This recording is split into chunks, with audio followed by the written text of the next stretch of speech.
Are you ready to unmask that covert narcissist? I'm going to be revealing the secrets to accelerate their downfall in court in this video.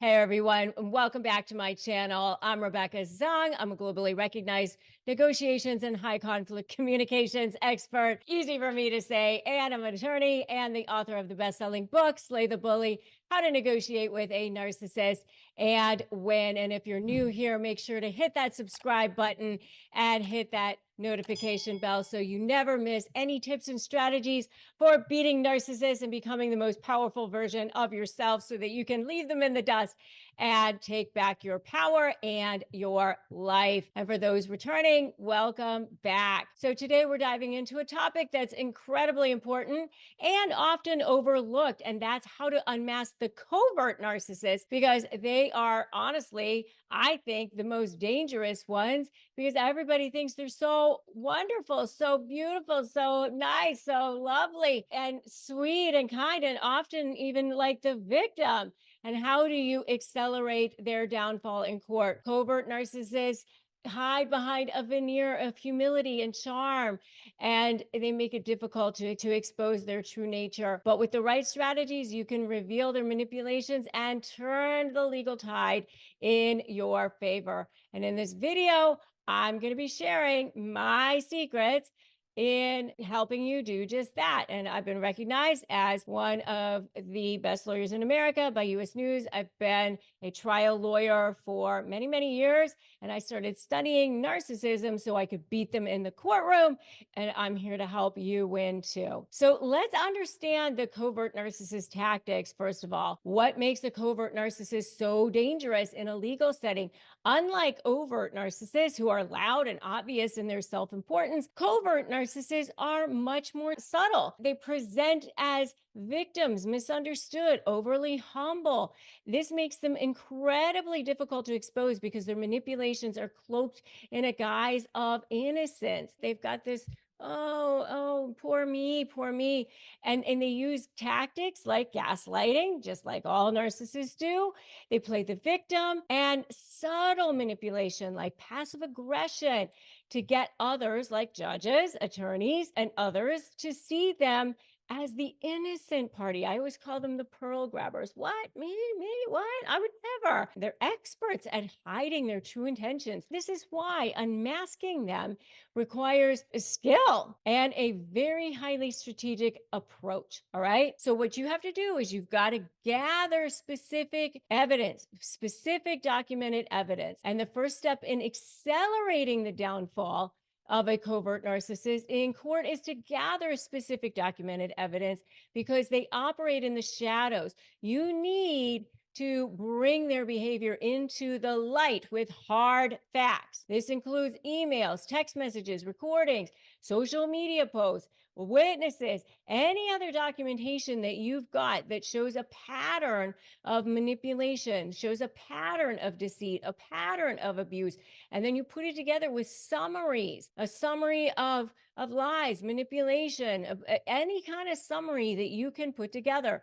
And then you're going to have folders. You're going to organize them by the statute, or you're going to organize them by email. You're going to organize them by timeline. And you are going to have these highlighted by patterns of behavior. So if they have a habit of sending out passive aggressive emails or making veiled threats, you're going to compile these into a timeline that demonstrates their ongoing manipulation. This makes it much harder for them to dismiss each as something that's, what are you talking about? You're reading into that. That's an isolated incident, or that's not what I meant, or that sort of thing. Now, when it all stacks together, it's obvious that that was a way that they have been, right? It is a manipulation. It is something that's been ongoing. So now let's talk about the power of witness testimonies.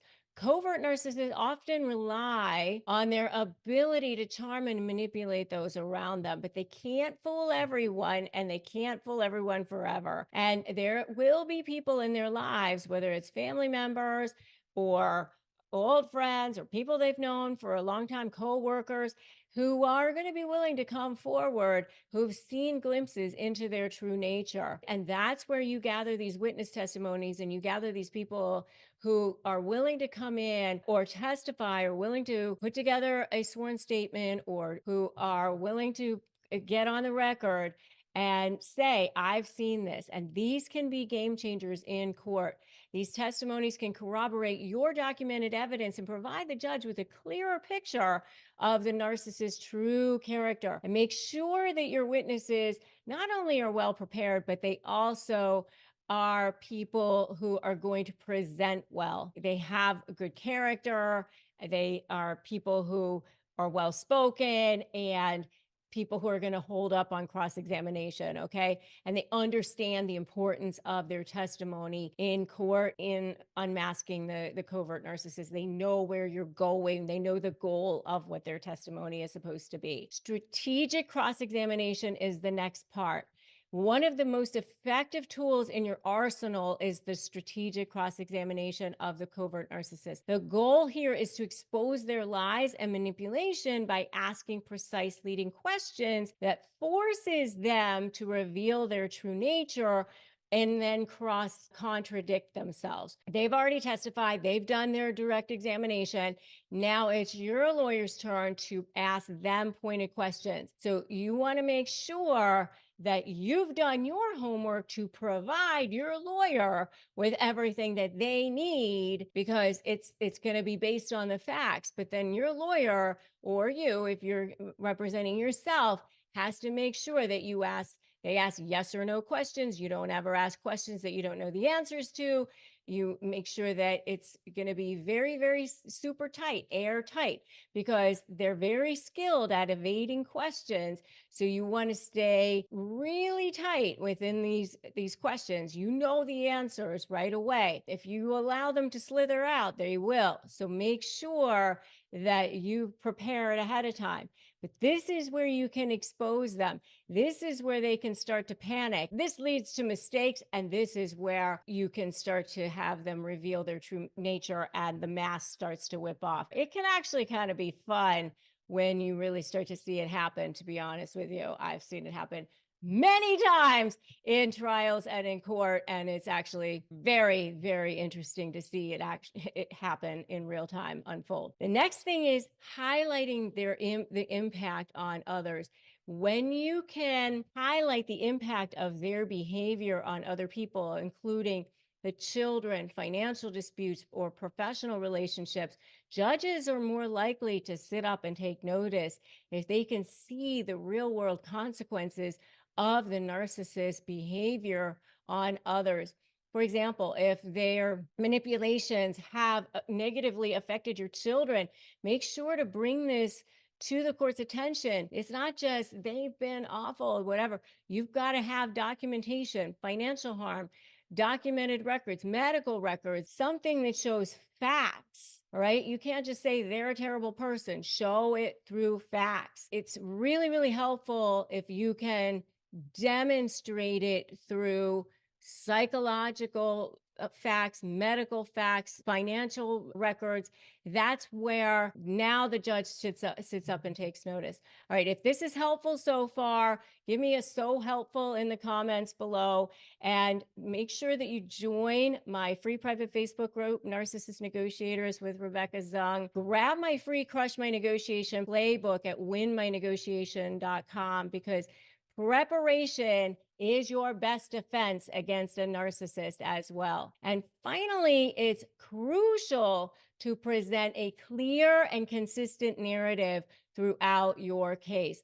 Covert narcissists thrive on confusion and misdirection. So your job is to simplify and keep it super clear for the judge. All right. The judge hears lots and lots of stuff all day long. So the more you can keep it clear, the more you can keep it streamlined, the better it's going to be for you. So use your evidence, use your witness testimony, strategic questioning, and weave the narrative super clearly so that the narcissist's true nature is so obvious. Avoid getting bogged down in minor details because then it's all tangential and it just goes all over the place.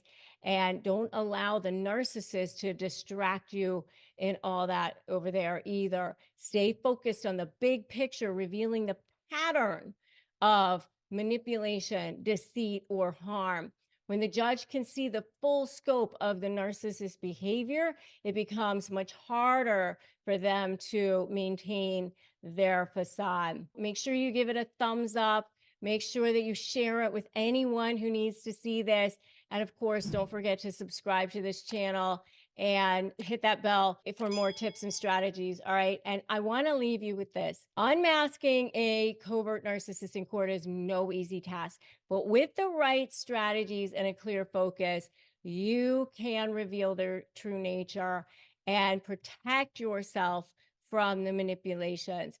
Remember, you have the power to take back control of your situation and ensure that justice is served. All right. They only win if you give in. Don't do that. So the next video that I want you to watch is Hidden Dangers of Divorcing a Narcissist. Top attorney reveals the must-know tips to protect yourself. So I'm going to see you in that next video.